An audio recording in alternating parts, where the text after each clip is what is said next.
Segera download yang Quran disebut Tadabbur, Al-Quran, dia meraih tafsir kebaikan. dalam genggaman Kita tahu Anda. Bulan Ramadan adalah bulan Al-Quran. Bismillahirrahmanirrahim. Assalamualaikum warahmatullahi wabarakatuh.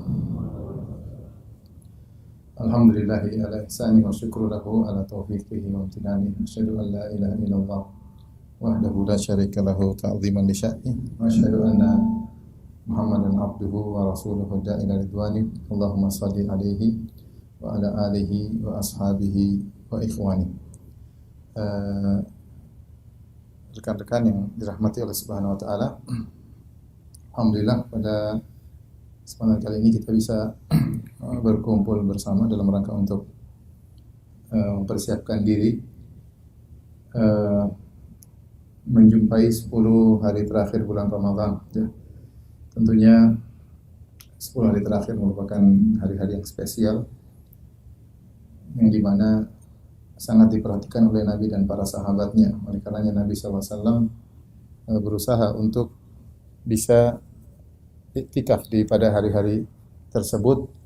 Dan Rasulullah SAW menyuruh para sahabat untuk iktikaf bersama Nabi dan mencari Lailatul Qadar. Nabi SAW taharrau Lailatul Qadar fil ashrul awakhir. Carilah Lailatul Qadar di 10 malam yang terakhir. Dan di antara kondisi terbaik untuk bisa menjalani Lailatul Qadar adalah kondisi iktikaf. Kondisi i'tikaf. Bukan syarat seorang untuk meraih Lailatul Qadar harus i'tikaf, bukan syarat. Tetapi yang dimaksud dengan mencari Lailatul Qadar adalah bertemu dengan malam tersebut dalam kondisi optimal beribadah kepada Allah Subhanahu wa taala, dan kondisi paling sempurna seorang untuk menjalani Lailatul Qadar adalah dengan i'tikaf. I'tikaf. Oleh karenanya ini adalah satu kegiatan yang rutin dilakukan oleh Nabi Shallallahu Alaihi Wasallam. Bahkan pernah Rasulullah SAW tidak sempat i'tikaf, ya, 10 hari terakhir, ya, maka Nabi mengqadha'nya di awal bulan Syawal, dan juga di akhir hayat Nabi Shallallahu Alaihi Wasallam di Ramadan yang terakhir yang dijalani oleh Nabi Shallallahu Alaihi Wasallam, Nabi sampai i'tikaf 20 hari, ya, 20 hari terakhir di bulan Ramadan. Dari sini kita insyaallah pada kesempatan kali ini sama-sama berusaha mempelajari lebih dalam tentang ahkamul i'tikaf, hukum-hukum yang berkaitan dengan i'tikaf, agar kita bisa menjalani i'tikaf sesuai dengan yang diharapkan. Karena tidak semua orang i'tikaf mereka i'tikaf dengan yang sesuai diharapkan, ya. Masih banyak hal-hal yang dilanggar, masih banyak hal-hal yang tidak bermanfaat dilakukan ketika i'tikaf, sehingga nuansa i'tikaf itu sendiri tidak diraih atau tidak didapatkan. Ikhwan yang dirahmati Allah Subhanahu wa taala, saya akan bacakan perkataan Ibnu Qayyim tentang hakikat dari i'tikaf, ya. Beliau berkata, wa ruhuhu uquful qalbi 'ala Allah ta'ala wa jam'iyyatuhu 'alaihi wal khalwatu bihi wal inqita'u 'anil istighali bil khalqi wal istighalu bihi wahdahu subhanahu. Ruh daripada i'tikaf adalah hati fokus kepada Allah Subhanahu wa taala dan mengumpulkan hati untuk fokus kepada Allah, berkhalwat dengan Allah dan memutuskan hubungan dari makhluk dan sibuk untuk fokus kepada Allah semata. Kemudian beliau membahas lebih panjang, kemudian sampai beliau berkata, fayasiru unsuhu billahi badalan an unsihi bil khalqi. Sampai dia merasa unsu, merasa tentram, merasa bahagia tatkala dia berdua-duaan dengan Allah, yang biasanya dia merasa tentram kalau bersama dengan orang lain, ya. Kita ada kebahagiaan ketika bersama kawan, bersama istri, bersama anak-anak, bersama teman, ya. Tetapi ketika i'tikaf dia berusaha untuk mencari kebahagiaan tatkala dia berdua-duaan dengan Allah Subhanahu wa taala, bukan dengan makhluk. Fa yu'idduhu bidzalika li unsihi bihi yaumal wahsyati fil qubur hina la anisalahu. Yang dengan demikian dia akan persiapkan dirinya untuk bisa merasa tentram dengan Allah ketika di alam barzakh, di dalam kubur yang di mana tidak ada teman ketika itu. Maka seorang biasakan diri untuk bisa berbahagia ketika bersendirian bersama Allah, karena ada waktu yang panjang dia akan bersendirian. Di alam barzah seorang akan masuk dalam alam tersebut, dia meninggalkan seluruh hartanya, meninggalkan seluruh keluarganya, dia sendirian, dan dia bisa jadi di alam barzah bisa ratusan tahun, bisa ribuan tahun, Allah alam bisawab, nanti kedatangan hari kiamat. Nah, kalau dia sudah terbiasa berbahagia ketika berdua-duaan dengan Allah Subhanahu wa taala, maka mudah bagi dia merasakan kebahagiaan di alam tersebut tatkala dia bersendirian. Ya. Ini di antara hakikat dari i'tikaf, yaitu fokus kepada Allah Subhanahu wa taala. Senada dengan ini diucapkan oleh Al-Imam Ibn Rajab Al-Hambali, tadi Ibnu Qayyim Al-Jauziyah. Demikian juga diucapkan oleh Al-Imam Ibn Rajab Al-Hambali dalam kitabnya Lataiful Ma'arif. Dia berkata, hakikatul i'tikaf, adapun hakikat dari i'tikaf adalah qat'ul ala'iq anil khala'iq wal ittisalu bil khaliq atau kama qala. Dia berkata hakikat dari i'tikaf adalah memutuskan hubungan dari seluruh makhluk, kemudian untuk nyambung connecting khusus dengan Allah Subhanahu wa taala. Itu hakikat dari i'tikaf. Kita sudah selama 11 bulan, bahkan 11 bulan 20 hari kita selalu berinteraksi dengan manusia, dengan istri, dengan anak, dengan kawan, dengan atasan, dengan bawahan, dengan tetangga, ya, dengan WA, dengan medsos, dengan dunia politik, dengan dunia macam-macam, berita ini, berita anu. Itulah keseharian kita, karena memang makhluk sosial.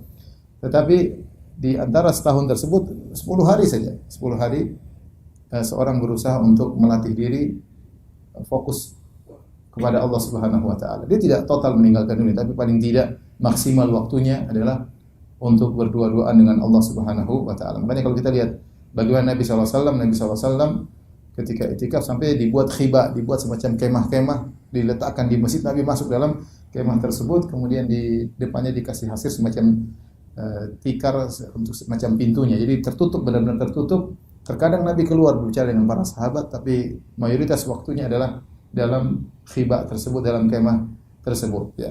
Ini menunjukkan Nabi SAW benar-benar ingin fokus berdua-duaan dengan Allah Subhanahu wa taala. Itulah hakikat daripada i'tikaf. Ya.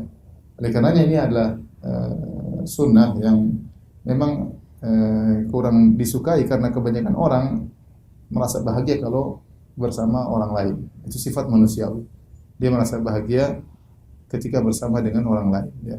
Nah, untuk i'tikaf dia harus meninggalkan kebiasaan tersebut, kebiasaan berbahagia dengan orang lain, dan juga meninggalkan kebiasaannya mungkin dengan tempat tidurnya yang biasa dia tiduri, rumahnya yang biasa dia tempati, suasana yang biasa dia jalani, ya, makanan yang biasa dia makan, semuanya harus berubah. Semuanya harus berubah agar dia bisa fokus berdua-duaan kepada Allah Subhanahu wa taala di tempat yang terbaik, yaitu rumah Allah Subhanahu wa taala. Inilah hakikat dari i'tikaf. Maka pada kesempatan kali ini kita akan membahas fikih yang berkaitan tentang al-i'tikaf.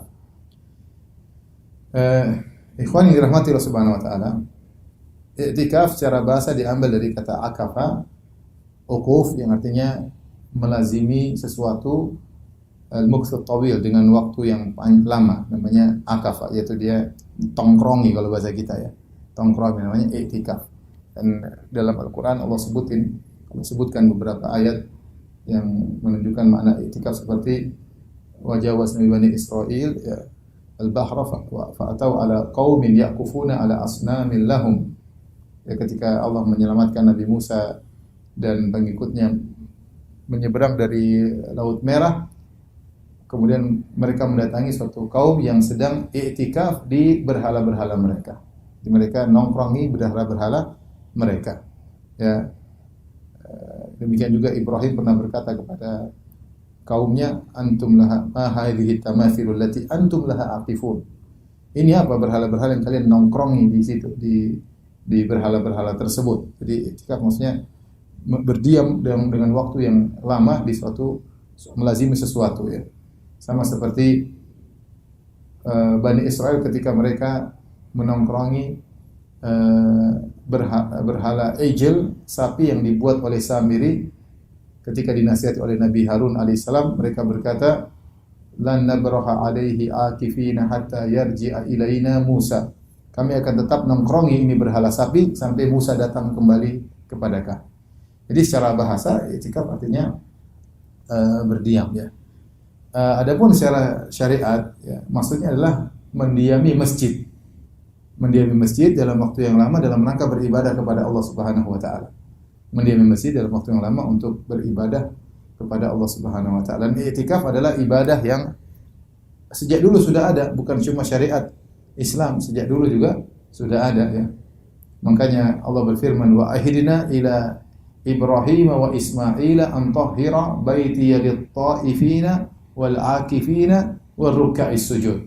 Dan kami wasiatkan kepada Ibrahim dan Ismail untuk membersihkan rumahku, yaitu Masjidil Haram, lit-ta'ifina untuk orang yang tawaf, wal 'akifina dan untuk orang yang i'tikaf, war ruk'is sujud untuk orang yang rukuk dan sujud. Berarti sejak zaman Nabi Ibrahim sudah ada namanya syariat apa? I'tikaf. Sudah ada dari dulu. Makanya sebagian ulama memandang bahwasanya bukan cuma di syariat kita saja, tapi syariat terdahulu sudah ada i'tikaf. Demikian juga perlu memandang tentang yang Allah sebut tentang Maryam. Kata Allah Subhanahu wa taala, "Kullama dakhala 'alaiha al-mihrab Zakaria wajada 'indaha rizqa." Ya. Jadi setiap Zakaria bertemu dengan Maryam di mihrabnya, Zakaria mendapati Maryam sudah ada makanan, ya. Kondisi Maryam di mihrab sebagian ulama menafsirkan maksudnya dia sedang i'tikaf karena Maryam mengkhidmatkan dirinya kepada Masjidil Aqsa dan dia mengambil mihrab di daerah Masjidil Aqsa dan dia i'tikaf di situ. Jadi ini juga menunjukkan i'tikaf bagi para wanita dan sudah ada sejak zaman dulu ibadah i'tikaf. Bahkan ibadah i'tikaf dikenal oleh kaum musyrikin. Makanya Umar bin Al-Khattab radhiyallahu taala anhu pernah berkata kepada Nabi sallallahu alaihi wasallam, "Kuntu nadartu fil jahiliyah an a'takifa lailatan fil Masjidil Haram." Umar pernah berkata, "Ya Rasulullah, aku pernah bernadar untuk i'tikaf semalam atau sehari di Masjidil Haram ketika di zaman jahiliyah." Umar belum Islam, tapi dia sudah mengenal ibadah i'tikaf. Melazimi masjid dalam rangka untuk beribadah kepada Allah Subhanahu wa taala. Adalah ibadah yang ma'ruf yang sudah ada sejak zaman dahulu, jadi bukan cuma ibadah yang dikenal oleh umat Islam saja, tapi merupakan ibadah yang sejak dahulu. Baik, ikhwan yang dirahmati Allah Subhanahu wa taala, apa saja rukun-rukun i'tikaf, ya, agar kita bisa dikatakan sedang beribadah, ya, i'tikaf. Karena i'tikaf adalah ibadat, ada aturannya. Yang pertama berkaitan dengan al-mu'takaf fihi, yaitu lokasi yang digunakan untuk i'tikaf. Secara umum, jumhur ulama berpendapat bahwasanya i'tikaf harus di masjid. Sebagian ulama berpendapat boleh di selain masjid, ya, di musalla rumah boleh, namun ini menyelisih jumhur. Sebagian ulama berpendapat bahwasanya pendapat ini sempat ramai, terutama pada tahun lalu masa pandemi. Sebagian ulama mengangkat kembali pendapat ini, pendapat ini hampir terlupakan, tapi ketika musim pandemi orang pada rindu untuk i'tikaf, sementara tidak memungkinkan, terutama tahun lalu tidak memungkinkan untuk i'tikaf di masjid, maka muncullah lagi pendapat ini yang berpendapat bahwasanya boleh i'tikaf meskipun di musala rumah, tapi disyaratkan rumah punya musala yang digunakan khusus untuk salat, bukan di sembarang tempat, di dapur, di kamar, enggak, ya. Tapi maksudnya ada musala rumah digunakan untuk i'tikaf. Sebagian ulama berpendapat boleh, khususnya untuk para wanita. Ini pendapat segelintir kecil ulama berpendapat demikian. Tapi yang benar bahwasanya pendapat jumhur ulama, i'tikaf disyaratkan harus di masjid. Makanya Allah Subhanahu wa taala berfirman, "Wala tubashiruhunna wa antum 'akifuna fil masajid." Dan janganlah kalian menggauli istri-istri kalian, yaitu keluar dari masjid kemudian menggauli istri kalian, karena itu membatalkan i'tikaf. Wa antum 'akifuna fil masajid, sementara kalian sedang i'tikaf di masjid. Seakan-akan i'tikaf di masjid suatu perkara yang sudah ma'ruf. Sehingga dari sini dipahami oleh para ulama bahwasanya masjid merupakan syarat untuk i'tikaf. Hanya saja mereka khilaf, masjid seperti apa yang disyaratkan untuk i'tikaf. Dia mengatakan harus masjidil jami'. Masjid jami' itu maksudnya masjid yang ada salat Jumatnya. Namun pendapat yang lebih kuat, Allah alam bisawab, di masjid manapun meskipun tidak dilaksanakan salat Jumat selama di situ salat 5 waktu, dikumandangkan adzan, iqamat salat 5 waktu, maka itu masjid dibuka untuk umum. Itu makanya apa? Masjid. Mau masjid mall, mau masjid developer, masjid perumahan, pokoknya ada adzan, iqamat, salat 5 waktu dibuka untuk umum, berarti itu apa? Masjid.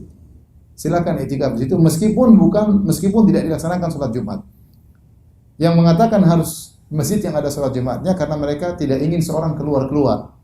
Karena kalau tidak ada salat Jumat dia harus pergi keluar untuk salat Jumat di masjid yang lain. Tapi para ulama mengatakan tidak mengapa, itu keluar yang diberikan uzur, tidak jadi masalah. Seorang misalnya dia i'tikaf, tidak ada salat Jumat di situ, kemudian dia pergi ke masjid lain untuk salat Jumat, balik lagi, maka i'tikafnya tidak batal karena itu keluar yang dibolehkan. Jadi pertama berkaitan dengan lokasi, harus di masjid.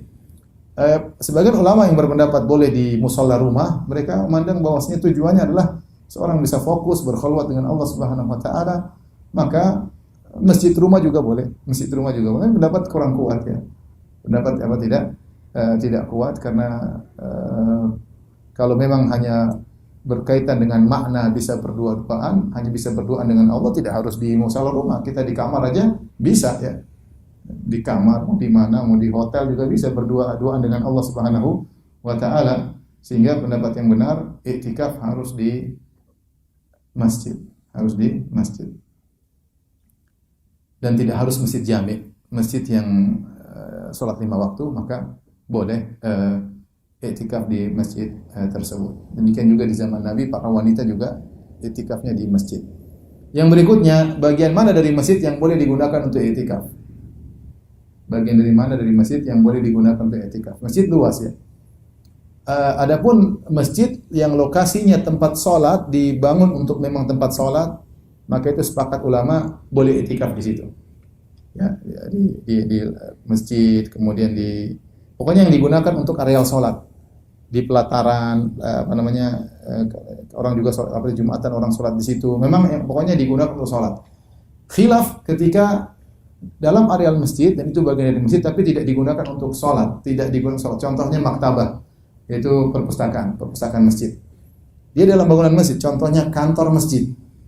Boleh nggak seorang i'tikaf di situ, di kantor masjid, di perpustakaan masjid, di gudang masjid, ya, tempat taruh barang-barang, ya. Ini mau i'tikaf diberesin, kemudian digunakan sebagai lokasi i'tikaf. Maka ini khilaf yang kuat di kalangan para ulama. Namun pendapat yang dipilih oleh Lajnah Daimah, dipilih oleh para ulama, juga dikuatkan oleh Syekh Utsaimin rahimahullahu taala, adalah semua dalam areal masjid boleh digunakan untuk i'tikaf. Semua dalam areal masjid, selama itu masih dalam bangunan masjid, boleh digunakan untuk i'tikaf. Di perpustakaan masjid juga boleh.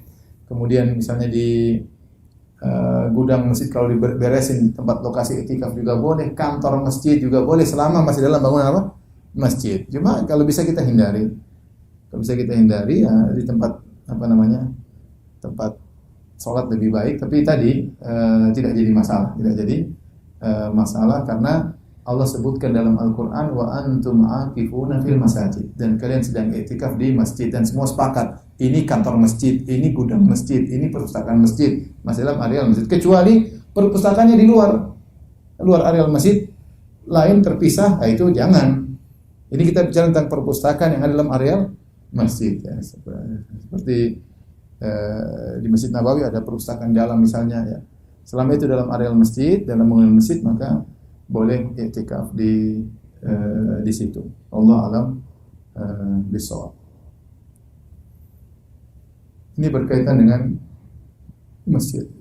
Bagaimana dengan musholla, Ustaz? Musholla itu adalah istilah. Sebenarnya masjid ya, musholla yang di perumahan. Disebut musholla supaya berarti tidak ada sholat Jumatnya. Tapi sebenarnya ada musholla yang besar. Musholla besar ada adzannya, ada iqamatnya, ada sholat 5 waktunya, berarti boleh. Berarti boleh ya. Hanya saja itu istilah musholla, tapi syar'inya dia adalah masjid. Syar'i karena dia benar-benar bangunan tersendiri, kemudian milik umum, dibuka untuk umum, ada adzan, ada iqamat seperti musholla-musholla yang ada di perumahan-perumahan, maka itu juga hukumnya hukum masjid. Makanya masuk juga ada sholat tahiyatul masjid, bukan tahiyatul musholla. Dia itu masjid, cuma orang namakan musholla supaya tidak sholat Jumat. Karena ada masjid sholat Jumat sana, masjid besar, ini cuma musholla, tapi hakikat dia adalah masjid. Hakikatnya adalah masjid. Jadi tidak mengapa iktikaf di situ. Adapun iktikaf di mushola kantor ini nggak bisa. Ini karena bukan tidak mengambil hukum masjid ya, tidak dibuka untuk umum ya, sehingga tidak mengambil hukum masjid. Allahu a'lam bishawab. Tapi ini yang pertama berkaitan dengan lokasi iktikaf. Yang kedua, jangan lupa niat. Seorang ketika mau iktikaf dia harus niat. Niat mau iktikaf ya. Sehingga dia tidak asal masuk, dia harus pasang niat, saya mau iktikaf. Dalam hati cukup ya. Tidak perlu dia berkata nawaitu an a'takifa, aku berniat untuk iktikaf, enggak perlu ya. Yang penting dia niatkan mau iktikaf, maka silakan dia berniat, dan itu syarat. Kalau dia tidak niat, maka tidak dianggap iktikaf. Dia meskipun nongkrong di masjid lama, meskipun baca Quran, dia hanya dapat pahala baca Quran. Adapun pahala tongkrongannya tidak. Karena iktikaf ini nongkrong untuk beribadah. Ya, mungkin bahasa nongkrong kurang kurang apa bahasanya di Indonesia yang cocok? Berdiam ya. Berdiam maksudnya nongkrong. Kalau nongkrong mungkin masih kurang bagus, kita berdiam. Meskipun dia berdiam lama karena nongkrong konotasinya buruk ya. Berdiam lama di masjid tapi dia tidak niat untuk iktikaf, meskipun dia baca Quran, meskipun dia sholat, dia hanya dapat pahala baca Quran dan pahala sholat, tidak mendapatkan pahala berdiamnya di masjid. Karena iktikaf butuh dengan niat, syaratnya harus ada niat, dan yang jadi patokan adalah niat. Nabi SAW bersabda, innamal a'malu binniyat. Amalan tergantung niat. Perkara berikutnya berkaitan dengan iktikaf adalah orang yang iktikaf. Orang yang iktikaf harus muslim tentunya. Muslim, mumayyiz, bisa bukan kafir, bukan murtad ya. Orang muslim agar ibadahnya diterima oleh Allah Subhanahu wa taala. Baik laki-laki maupun perempuan. Baik laki-laki maupun perempuan dalam hal ini sama boleh melakukan iktikaf. Oleh karenanya di zaman Nabi sallallahu alaihi wasallam, istri-istri Nabi iktikaf bersama Nabi, minta izin kepada Nabi, di antaranya Hafsah dan Aisyah radhiyallahu ta'ala anhuma, kemudian mereka berdua iktikaf bersama Nabi sallallahu alaihi wasallam. Dan wanita boleh iktikaf ya. Wanita boleh iktikaf sebagaimana laki-laki juga boleh iktikaf, dan syariat terdahulu sebagaimana dipahami oleh sebagian ulama tentang Maryam yang iktikaf di Masjidil Aqsa. Maryam yang iktikaf di Masjidil Aqsa. Karenanya siapapun boleh iktikaf, laki-laki maupun wanita. Adapun wanita disyaratkan harus kalau dia bersuami dengan izin suaminya, karena ketaatan kepada suami adalah wajib, iktikaf hukumnya sunnah. Jangan sampai dia iktikaf tanpa izin suami, dia harus minta izin sama suaminya. Kalau suami izinkan maka silakan iktikaf. Kalau suaminya menyuruh pulang maka dia wajib untuk pulang, karena ketaatan kepada suami hukumnya wajib ya. Adapun iktikaf hukumnya sunnah. Jangan dia memilih suaminya, saya mau iktikaf kok kamu larang-larang. Ya, suami mungkin punya keperluan tertentu, maka dia harus tahu prioritas mana yang wajib, mana yang sunnah ya. Kemudian khilaf di kalangan para ulama tentang wanita yang haid atau nufasa yang nifas. Apakah wanita haid atau wanita nifas boleh iktikaf? Maka ini khilaf di kalangan para ulama.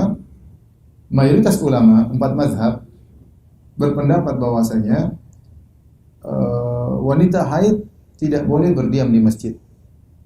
Wanita haid tidak boleh berdiam di masjid ya. Sementara pendapat Zahiriyah, ulama Zahiriyah berpendapat, Ibnu Hazm dan yang lain berpendapat bahwasanya wanita haid tidak dilarang untuk berdiam di masjid selama dia tidak mengotori areal masjid. Artinya dia jaga darahnya agar tidak keluar, tidak mengotori masjid, maka tidak mengapa bagi seorang wanita untuk berdiam di masjid meskipun dalam kondisi haid. Ada khilaf yang panjang tentang masalah ini. Intinya tidak ada dalil yang tegas ya, yang sepanjang sepengetahuan saya tidak ada dalil yang tegas yang mengatakan haram bagi wanita yang haid untuk berdiam di masjid. Yang ada hanyalah isyarat atau mafhum ya. Tapi nas tidak ada, kecuali satu hadis dari riwayat Jasrah bintu Dijajah, tetapi riwayat ini lemah. Itu Nabi mengatakan, aku tidak menghalalkan masjid bagi wanita haid, wanita bagi orang yang junub maupun wanita yang haid. Tapi hadis ini hadis yang dhaif, ya, didhaifkan oleh Imam Al-Bukhari rahimahullahu taala sehingga tidak bisa dijadikan dalil. Adapun dalil yang lain maka isyarat. Demikian juga sebaliknya ulama Zahiriyah yang membolehkan wanita haid untuk menetap di masjid, mereka juga punya dalil. Tapi tidak ada nas juga, mereka hanya mengambil hukum asal. Hukum asal boleh, maka tidak kita keluar dari hukum asal sampai ada dalil yang tegas menyatakan wanita haid tidak boleh di masjid. Padahal kita tahu di zaman Nabi banyak wanita haid. Banyak wanita haid, tapi Nabi tidak pernah sekali mengatakan wanita haid tidak boleh di masjid. Nah, sementara wanita haid sangat banyak di zaman Nabi SAW. Demikian juga wanita-wanita pada iktikaf di zaman Nabi SAW. Dan tidak disebutkan dalam satu hadis pun si fulanah akhirnya pulang ke rumah karena haid. Padahal banyak wanita yang iktikaf di zaman Nabi SAW. Seandainya haid menghalangi seorang untuk tinggal di masjid, menetap di masjid, pasti ada dalil yang tegas dalam hal ini. Jadi intinya ini masalah khilafiyah. Secara umum ada dua pendapat. Jumhur ulama 4 mazhab, mazhab Syafi'i, mazhab Maliki, mazhab Hambali, mazhab Hanafi berpendapat bahwasanya wanita haid tidak boleh di masjid. Dengan demikian, jika ada seorang wanita iktikaf misalnya baru 2 hari, hari ketiga dia haid, maka dia harus meninggalkan masjid. Karena wanita haid tidak boleh di masjid. Timbul pertanyaan, dia meninggalkan masjid, iktikafnya batal atau tidak? Dua pendapat di kalangan jumhur ulama. Ada yang berpendapat iktikafnya tidak batal. Dia hanya beruzur untuk meninggalkan masjid. Nanti kalau dia sudah bersih, dia mandi bersih, dia lanjutkan lagi iktikafnya. Tapi iktikafnya belum batal. Sebagian ulama berpendapat iktikafnya batal. Dengan haid iktikaf batal. Maka nanti kalau sudah bersih, dia tinggal niat ulang untuk masuk lagi ke masjid untuk memperbaharui tastaknif, memperbaharui niat untuk iktikaf. Tapi intinya 4 mazhab berpendapat wanita haid tidak boleh di masjid. Boleh hanya sekedar numpang lewat cuma sebentar. Adapun lama-lama iktikaf tidak boleh. Saya sendiri lebih condong pada pendapat Zahiri ya, bahwasanya tidak ada dalil yang tegas yang menyatakan wanita haid tidak boleh di masjid. Tidak ada dalil yang tegas menunjukkan akan hal tersebut. Padahal ini perkara yang urgen, hendaknya diketahui oleh kaum muslimin. Mestinya ada hadis yang tegas dari Nabi Shallallahu Alaihi Wasallam. Ya. Apalagi para wanita, mereka iktikaf di zaman Nabi di masjid, ya, dan tidak ada dalil bahwasanya mereka ada yang batal keluar gara-gara haid atau yang lainnya, menunjukkan tidak jadi masalah. Adapun wanita yang istihadah, dia tidak haid. Istihadah itu adalah penyakit yang sampai darah keluar terus tidak berhenti-berhenti. Jika dia hukumnya wanita istihadah, maka tidak mengapa iktikaf. Bahkan sebagian sahabiat mereka meletakkan semacam panci, semacam tempayan, kemudian dia sholat sambil darah menetes ya keluar gara-gara dia istihadah, dan tidak mengapa karena itu udzur syar'i. Jadi itu bukan haid. Yang kita perselisihkan adalah masalah wanita haid. Intinya saya lebih condong pada pendapat Zahiriyah, selama seorang wanita bisa menjaga dirinya, tidak mengotori masjid dengan darah haidnya, maka wallahu a'lam bishawab, tidak mengapa dia iktikaf di masjid karena tidak ada dalil yang tegas akan hal ini. Wallahu a'lam bishawab. Kemudian yang berikutnya rukun iktikaf di antaranya adalah al-mukthu at-tawil, yaitu menetap, berdiam di masjid, menetap di masjid ya. Menetap di masjid. Para ulama khilaf tentang ukuran berapa lama seorang dikatakan iktikaf. Ada beberapa pendapat. Ada yang mengatakan harus 10 hari. 9 hari tidak boleh, harus 10 hari. Yaitu harus 10 hari terakhir. 8 hari enggak boleh. Kalau pas 9 hari ya 9 hari. Kalau 10 hari. Intinya harus full. Tidak boleh iktikaf bolong-bolong yang ngalong-ngalong iktikaf malam saja atau siang saja, enggak boleh. Harus full. Harus full karena Nabi tidak pernah mencontohkan bolong-bolong. Nabi iktikafnya apa? Full.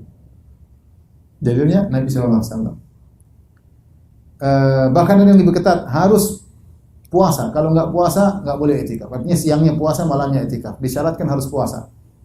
Karena prakteknya Nabi tidak pernah i'tikaf kecuali dengan disertai dengan apa? Puasa. Ini pendapat. Pendapat yang sebaliknya, yang kontra dengan ini, i'tikaf meskipun 1 detik, i'tikaf. Yang penting niat. Saya niat i'tikaf meskipun 1 detik, 2 detik, dinilai apa? I'tikaf. Walau lahzah, meskipun hanya sebentar. Ini pendapat dibuat oleh Imam Nawawi rahimahullahu taala dalam kitabnya Tibyan, ya. Dia menjelaskan hendaknya seorang kalau masuk masjid selalu niatkan i'tikaf. Karena i'tikaf tidak mesti bulan Ramadan saja, ya. Kapan saja dia masuk masjid niatkan i'tikaf supaya argo pahala jalan. Tidak mengapa 5 menit, 10 menit niatkan i'tikaf. Ini pendapat yang ekstrim juga, maksudnya berlawanan dengan yang pertama. Yang pertama harus 10 hari tanpa ada boleh bolong atau 9 hari tidak boleh ada bolongnya, bahkan harus dengan puasa. Pendapat satunya sebentar tidak jadi masalah. Ada pendapat tengah-tengah. 2, ada yang mengatakan harus 1 hari 1 malam. Ya, namanya i'tikaf sehari semalam. Ada yang mengatakan lebih ringan daripada itu, boleh 1 siang atau 1 malam. Mereka berdalil dengan hadis Umar bin Khattab radhiyallahu anhu yang sudah disebutkan di awal pengajian. Umar berkata, "Kuntu nadartu fil jahiliyah an a'takifa fil Masjidil Haram lailan." Aku pernah di zaman jahiliyah bernadar untuk i'tikaf semalam di Masjidil Haram. Apa makna semalam di sini? Apakah malam maksudnya terbenam matahari sampai terbit fajar, atau malam maksudnya 1 hari? Karena terkadang orang Arab mengungkapkan malam maksudnya semalam, maksudnya sehari. Seperti kita, berapa malam kau di sana? Saya 5 malam di sana, maksudnya 5 hari 5 malam. Intinya Umar pernah i'tikaf entah semalam entah sehari semalam, ya. Dan tidak harus 10 hari. Ini pendapat lebih kuat tentunya. Dan sebagian ulama berpendapat tidak harus semalam, tidak harus siang, tapi yang penting al-muqtut tawil, yang penting waktu yang panjang. Yang penting waktu yang panjang, kembali kepada urf atau kepada lughah. Karena ini ada kaidah, jika Nabi SAW tidak pernah, jika syariat tidak pernah memberi batasan dari sekian sampai sekian, sekian sampai sekian, maka kita kembali kepada urf, tradisi, atau kembali kepada bahasa. Ternyata Nabi SAW tidak pernah menyatakan i'tikaf itu harus begini sampai begini. Tidak pernah. Tidak ada satu hadis pun Nabi mengatakan i'tikaf harus begini, harus begini. Ketika secara syar'i tidak ada batasan, kita kembali kepada urf, kepada tradisi. Yang namanya i'tikaf itu mendiami. Orang yang kalau cuma 1 detik, 2 detik tidak dikatakan mendiami. Dia tidak dibilang nongkrong enggak? Nongkrong cuma 1 menit, itu bukan nongkrong namanya. Nongkrong itu butuh waktu yang agak panjang. Ini pendapat secara bahasa, secara kaidah cukup kuat. Jadi yang berpendapat demikian mengatakan jika seorang i'tikaf 1 jam, 2 jam, boleh. Zuhur sampai asar, asar sampai maghrib, maghrib sampai isya, dikatakan dia lagi nongkrong di masjid, lagi i'tikaf. Secara bahasa itu disebut dengan apa? Ukuf. Secara bahasa dikatakan sedang mendiami. Adapun cuma 1 menit, 2 menit, maka tidak pas dikatakan mendiami. Ya. Saya dulu kalau ditanya, saya selalu bilang, saya berdasarkan hadis Umar bin Khattab, i'tikaf boleh 1 malam, boleh 1 siang. Boleh 1 malam, boleh 1 siang. Namun sepertinya saya lebih condong sekarang bahwasanya yang penting waktunya lama, boleh dikatakan i'tikaf. Dan ini solusi bagi kawan-kawan yang mungkin bekerja di siang hari, kemudian mereka masuk masjid cuma 2 jam, 3 jam, tidak apa, niatkan i'tikaf. Kalau dia niat i'tikaf, maka argo pahala akan berjalan, argo pahala akan berjalan. Ustaz, kalau saya datang niat i'tikaf terus saya tidur, ya mudah-mudahan dapat argo i'tikaf, ya. Mudah-mudahan. Yang penting niatkan, karena para ulama mengatakan orang dalam kondisi i'tikaf dia dapat pahala karena mendiami saja sudah pahala, apalagi kalau disertai dengan baca Quran, salat malam, dan yang lainnya. Ini kira-kira yang berkaitan dengan i'tikaf. Baik. Apa hal-hal yang bisa membatalkan i'tikaf? Di antara yang membatalkan i'tikaf tentu ada banyak hal disebut oleh para ulama. Ada yang diperselisihkan, disepakati, tapi di antaranya adalah kalau seorang niat untuk membatalkan i'tikaf, maka batal. Saya mau keluar, niat jazm untuk keluar, tekad untuk keluar dari areal i'tikaf, maka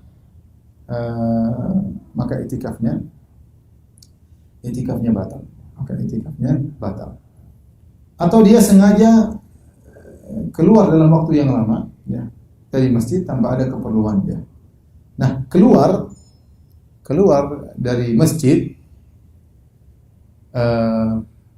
ada dua model.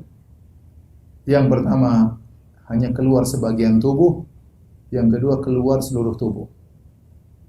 Keluar sebagian tubuh maksudnya cuma tangan aja keluar di jendela masjid misalnya, atau kepala doang keluar dari masjid.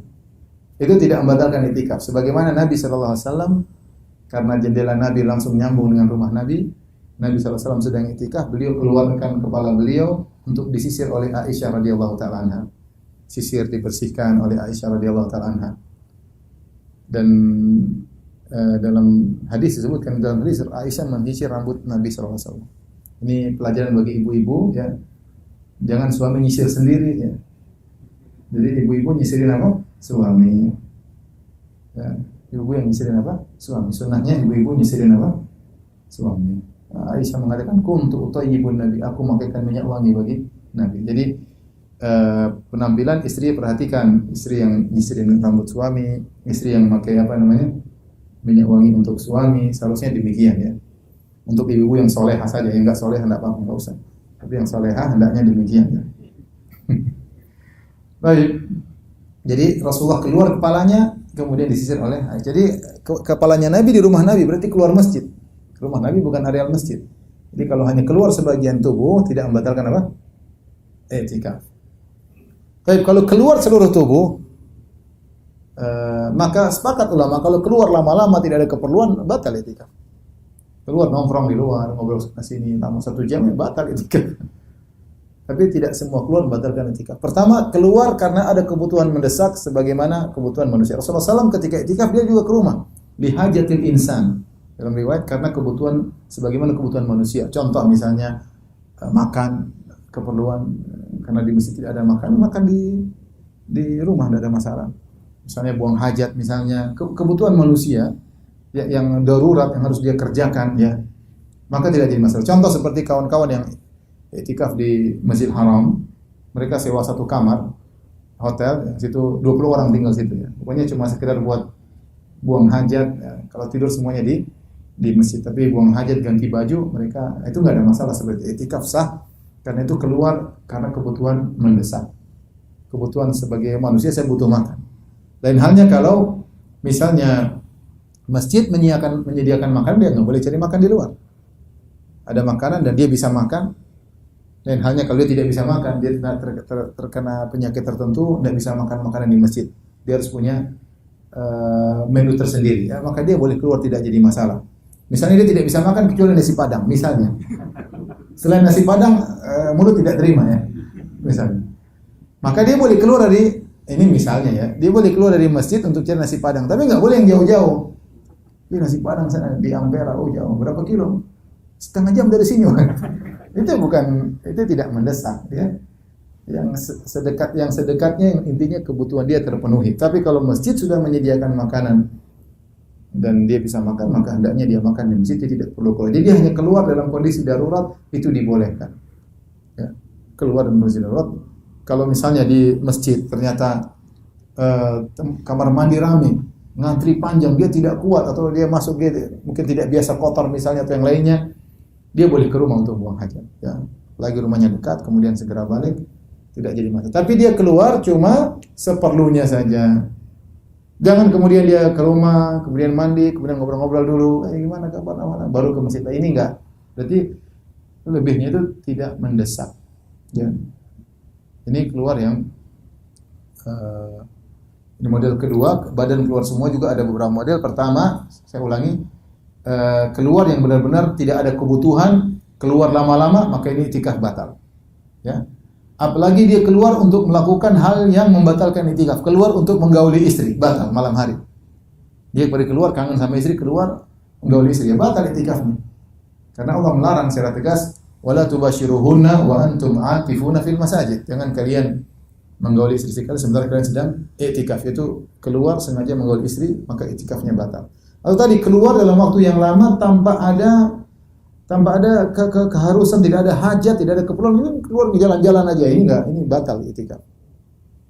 Model keluar yang kedua yang disepakati tidak membatalkan i'tikaf adalah keluar karena ada keperluan mendesak.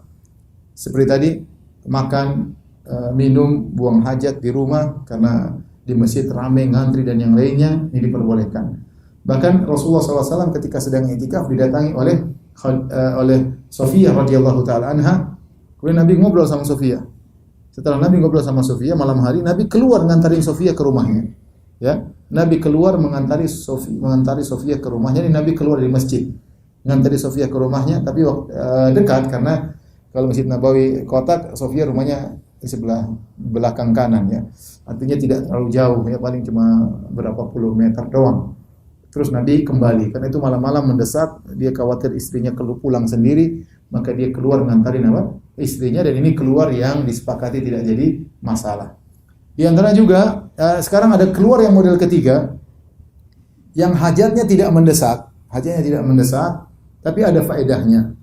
Seperti keluar untuk menziarahi orang sakit, misalnya ada teman sakit dia ziarahi, keluar untuk mengantar jenazah, ada jenazah, cari pahala yuk ngantar ke tempat kuburan, seperti itu ya. Ini seperti ini maka sunnahnya tidak dilakukan. Aisyah pernah berkata, minas sunnah, di antara sunnah ketika i'tikaf tidak mengunjungi orang sakit, tidak melayat jenazah. Tapi kalau seandainya ada yang melakukannya, tidak membatalkan i'tikaf. Cuma sebaiknya dihindari karena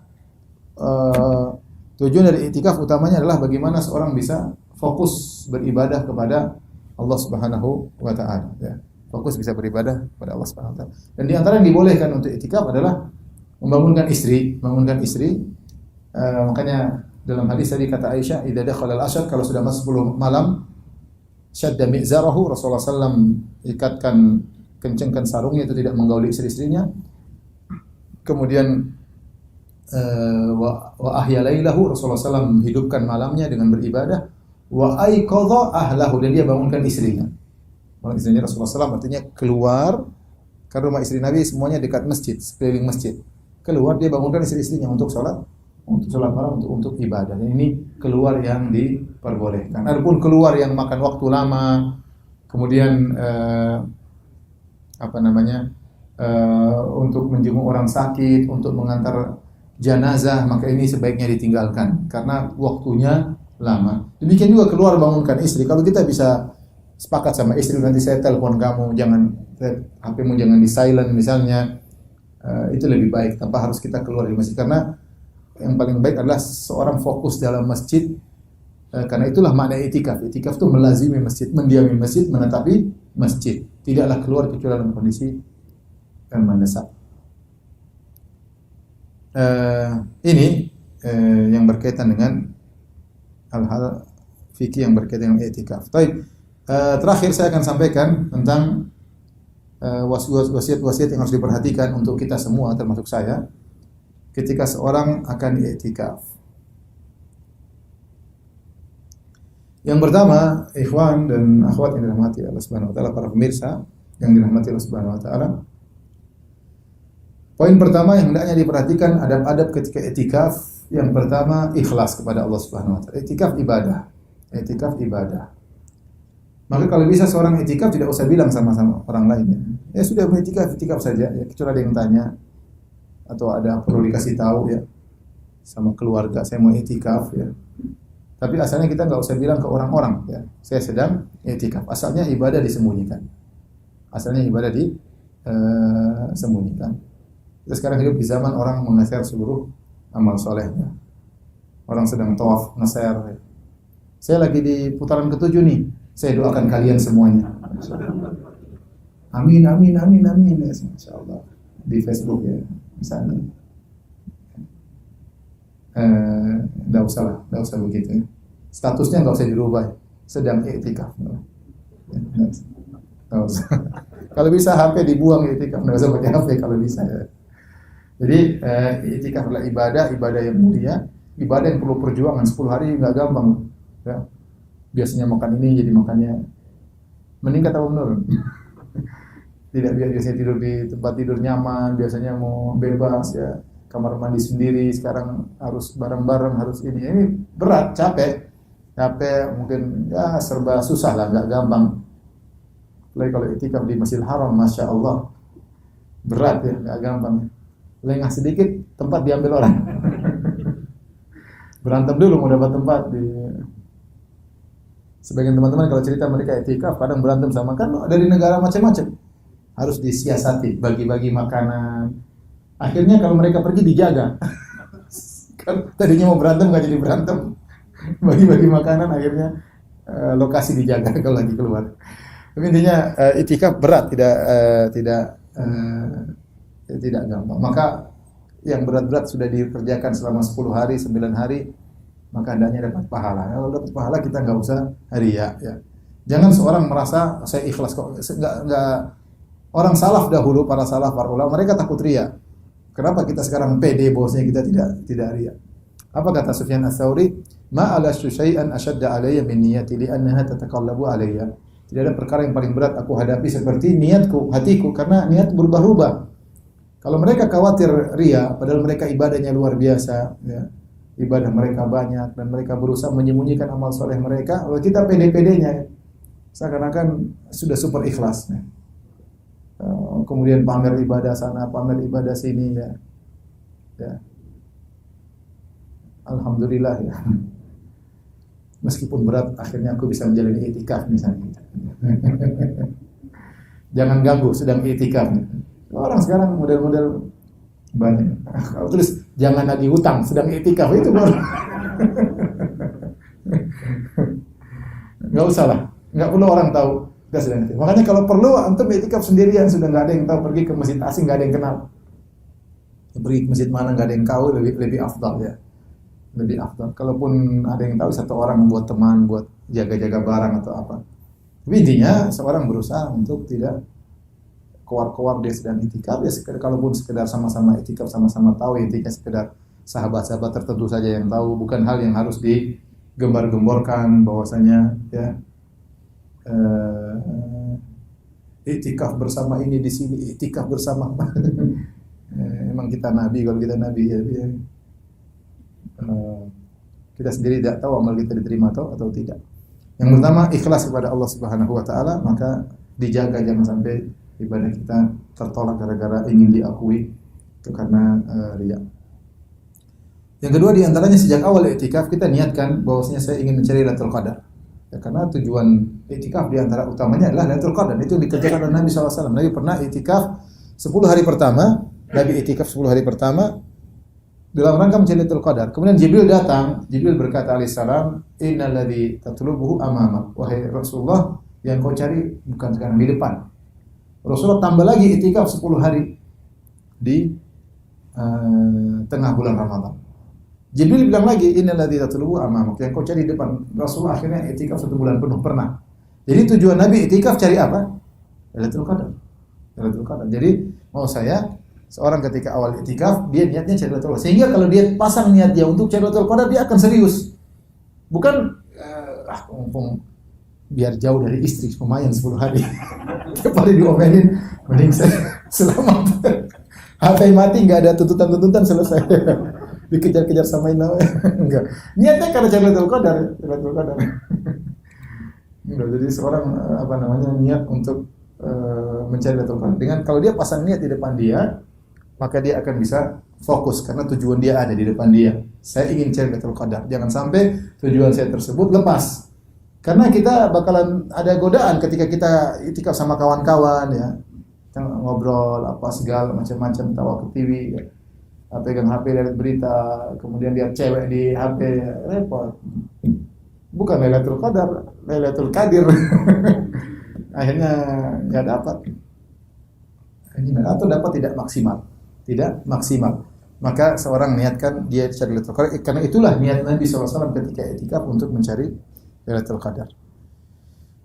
Kemudian ingat, poin utama ruh daripada iktikaf adalah inqita' anil khalq wal istighal bil khaliq. Ya. Putus hubungan dengan makhluk. Ini yang paling penting, inilah ruh iktikaf. Saya katakan tadi Nabi sampai kemudian pasang tenda, Nabi masuk di dalamnya.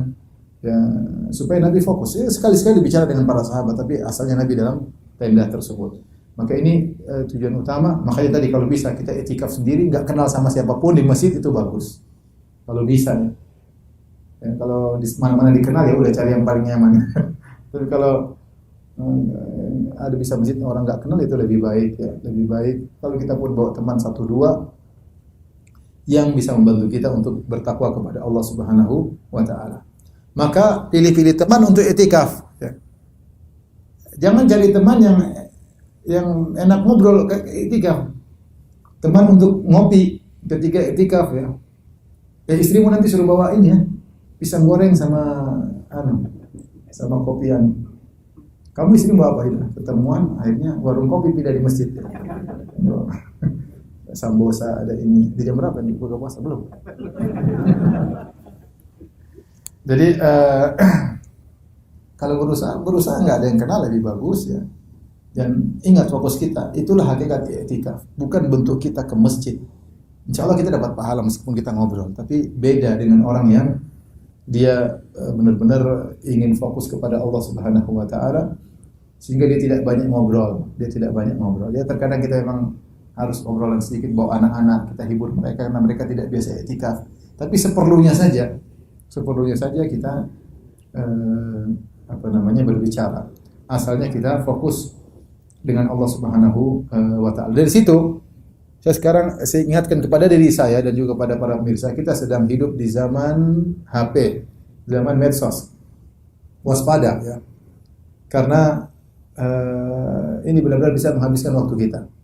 Grup-grup WhatsApp. Kalau bisa antum live aja dulu semuanya. Antum punya grup 20 live semuanya. Ya. Kalau bisa ya. Kemudian nanti ketemu lagi ya bisa. Atau sudah jangan dibalas sama sekali, dimatikan biar nggak ada bunyi-bunyinya. Kalau bisa dibikin itu yang terbaik ya. Agar kita bisa benar-benar fokus, benar-benar kita memutuskan diri dari dunia itu benar-benar bisa kita kerjakan. Cuma 10 hari. Ya. Tapi kita badan di masjid, otak di alam semesta, Masya Allah. Semua berita kita ikuti. Ini terus besoknya bagaimana, ini ikut berita terus. Sebagian main game di masjid, main game di masjid. Adab tidak benar, main game di masjid, mainnya sama orang luar negeri, main game bareng-bareng. Ini benar-benar badan cuma di masjid, otak di mana? Di dunia, otaknya di luar semua. Ini benar-benar bertentangan dengan hakikat i'tikaf. Ini poin yang kelihatannya sederhana, tapi ini sangat penting. Agar kita keluar tuh ada sesuatu yang kita dapatkan. Bahwasanya saya sudah bisa merasa nikmat, bahagia ketika berdua-duaan dengan Allah Subhanahu wa taala. Saya bisa menghidupkan kebahagiaan saya tanpa ada teman sedikit pun. Saya bisa sendirian dan saya nikmati tersebut ya. Bisa. Entah dengan baca Quran, entah dengan baca buku, entah dengan berdoa, entah dengan sholat malam ya. Ngobrol sekali ketika makan kita ngobrol, kita canda-canda sedikit ada masalah. Yang saya tidak mau berlebihan. Ya. Bukan tiba-tiba i'tikaf jadi orang pendiam enggak dong. Enggak juga. Rasulullah juga ngomong sama orang lain. Rasulullah juga ngomong sama Sofiyah radhiyallahu taala anha. Tapi maksud saya rubah, kita lagi i'tikaf, maka jangan sampai sehari-hari kita kebanyakannya ngobrol ya. Ngobrol akhirnya nilai i'tikaf itu jadi hilang. Hakikat i'tikaf jadi hilang. Karena itu mengharuskan kita untuk pelit dengan waktu. Waktu kita benar-benar harus kita perhitungkan ya. Nah, dari situ yang punya target bikin target. Saya punya target nih, saya ingin 10 hari khatam Quran sekali. Bisa, berarti 10 hari, taruhlah 9 hari. 9 hari paling tidak 1 hari 4 juz. Saya harus target. Gimana caranya? Saya targetkan. Ya, misalnya, orang punya target macam-macam. Saya punya target selama 10 hari saya ingin baca terjemah Quran dari awal sampai akhir. Saya ingin baca terjemah Quran dari awal sampai akhir ya. Ya, kalau para ulama mungkin baca buku tafsir kita mungkin nggak mampu. Ya. Tapi intinya ada target yang ingin kita kerjakan. Nah, kalau kita punya target, kita akan hargai waktu. Ya. Kalau kita nggak punya target, ya udahlah.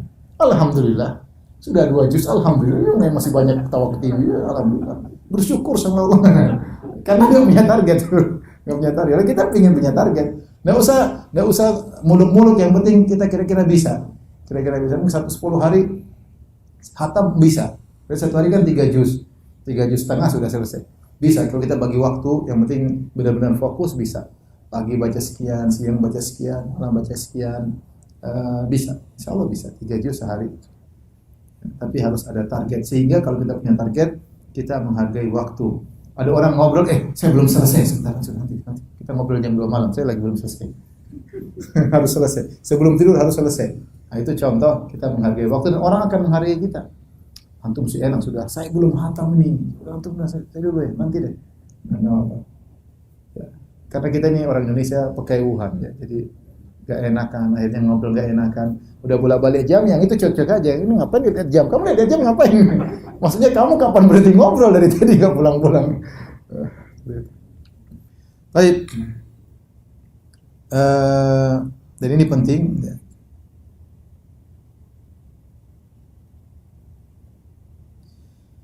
Nah, di antaranya berbanyak salat malam ya. Baca Quran, oke. Tetapi baca Quran dalam kondisi salat itu lebih bagus. Itu dapat 2 langsung, 2 pahala. Makanya lebih disukai seorang baca Quran dalam kondisi salat. Maka tidak mengapa kalau imam sudah salat, dia salat lagi, dia pegang mushaf atau dia taruh sesuatu mushaf di depannya atau dia pakai HP, enggak ada masalah, yang penting dia baca Quran dalam kondisi salat itu lebih apa? Lebih baik. Lebih baik ya. Cuek aja orang bilang pokoknya kita lagi sibuk masing-masing ya. Nanti takut dibilang riak, biarin aja lah ya. Bilang sama setan, saya tidak mau riak hari ini. Pokoknya kita cuek aja lah, ini masalah akhirat saya ya. Kalau setan bilang kamu riak, cuekin aja. Mungkin hari pertama takut riak, hari kedua kita udah cuek ya. Kita takut riak karena apa? Karena nggak pernah melakukannya. Tapi kalau udah sering, biasa aja ya. Biasa aja, tapi jangan sampai kita berhenti gara-gara takut riak. Tetap kita lawan riak tersebut, tapi kita tetap maju ya, tetap maju. Dan yang terbaik adalah baca Al-Quran dalam kondisi sholat, itu yang terbaik, itu yang terbaik. Ya, kalau nggak bisa ya sholat sendiri, baca Quran sendiri boleh, variasi kan. Kemudian jangan lupa kalau mungkin kita capek, karena namanya manusia ada kebosanan, dia tidak kuat baca Quran terus, tidak kuat sholat terus, ada kita baca buku agama. Bawa buku agama nggak ada, mungkin jadi target kita. Saya pingin hatam tafsir apa gitu, silahkan ya. Tafsir juz amma saya ingin selesaikan ya, baca. Kita nikmati karena itu mendekatkan kita kepada Allah. Itu bentuk khalwat dengan Allah. Kita baca ayat-ayat Allah dan kita berusaha memahami apa? Maknanya. Bahkan bisa jadi iman kita lebih charger dengan membaca tafsir daripada sekedar membaca Al-Quran dengan satu kali khatam atau yang lainnya ya. Jadi enggak apa-apa, yang penting kita nuansanya masih nuansa ayat-ayat Allah Subhanahu wa taala. Jangan lupa berdoa, perbanyak doa. Allahumma innaka afuwun tuhibbul afwa fa'fu anni ya. Dan juga nanti jangan lupa Allahumma laka sumtu wa bika amantu. Dhahabat dhama'u wa qalatil urub. Jam berapa buka puasa? Masih belum ya? Jadi apa namanya? Berdoa, sering berdoa. Jangan lupa kesempatan kita di hari-hari yang sangat mulia, terutama di sepertiga malam terakhir Allah turun ke langit dunia dan Allah mencari hamba-hambanya yang berdoa kepada Allah. Hal min mustaghfirin fa'aghfirullah. Adakah yang mohon ampun, aku akan mengampuni dosa-dosanya. Hal min sa'ilin fa'utiya su'lah. Ada yang minta, aku akan kabulkan permintaannya. Hal min da'in fa'astajibalah. Ada yang berdoa, aku akan kabulkan doanya. Hendaknya dia sadarkan diri bahwa dia sedang i'tikaf. Sedang i'tikaf, dia sedang argo pahala jalan. Maka hati-hati dengan lisannya, hati-hati dengan matanya ya. Jangan lirik sana lirik sini, jangan lihat wanita yang tidak pantas dilihat. Enggak usah lah, jaga pandangan, jaga pendengaran. HP ini yang bahaya, hati-hati HP ya. Hati-hati HP ya. Saya yang paling takutnya adalah HP. Yang paling saya takut adalah HP yang bisa merusak i'tikaf kita. Karena seleweran di HP banyak ya. Cewek-cewek banyak di HP ya. Kalau kita buka YouTube, buka apa namanya? Facebook ya. Bisa melihat macam-macam ya. Bisa melihat macam-macam di bulan Ramadan, apalagi sedang i'tikaf ya. Saya anjurkan YouTube dihapus ya. Di-delete dulu, YouTube, Facebook di-delete ya. HP-nya di-delete lebih bagus kalau HP-nya di-delete sekalian. Tapi karena kita ada keperluan, intinya yang seperti itu, yang medsos-medsos kita delete aja. Karena kalau enggak kita delete, kita kepancing untuk apa? Untuk melihat. Ya. Kita iman lemah ya. Terasa pingin tahu tinggi. Kita memberita pingin tahu tinggi ya. Dan macam-macam, akhirnya kita ngelihat macam-macam. Akhirnya banyak hal yang kita lihat. Maka jauhi selama Ramadan, apalagi selama i'tikaf.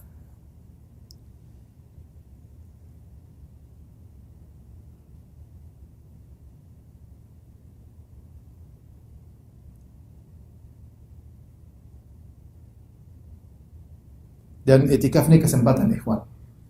Beda dengan ibadah lain. Kalau ibadah lain, kalau Allah menyebutkan i'tikaf ini ibadah yang kita benar-benar bisa fokus kepada Allah. Karena cuma yang HP aja mengganggu, tapi maksudnya kita benar-benar tidak berbuat maksiat.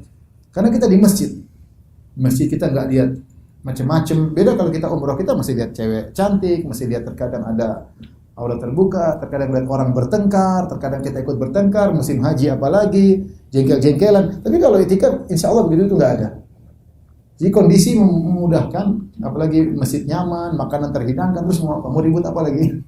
Ya udah tinggal kita fokus kepada Allah. Maka kesempatan 10 hari tersebut kita fokus kepada Allah. Kalau kita nggak bisa 10 hari, saya katakan tadi tidak mengapa, 1 malam, 1 siang, 2 hari, 3 hari, nggak ada masalah.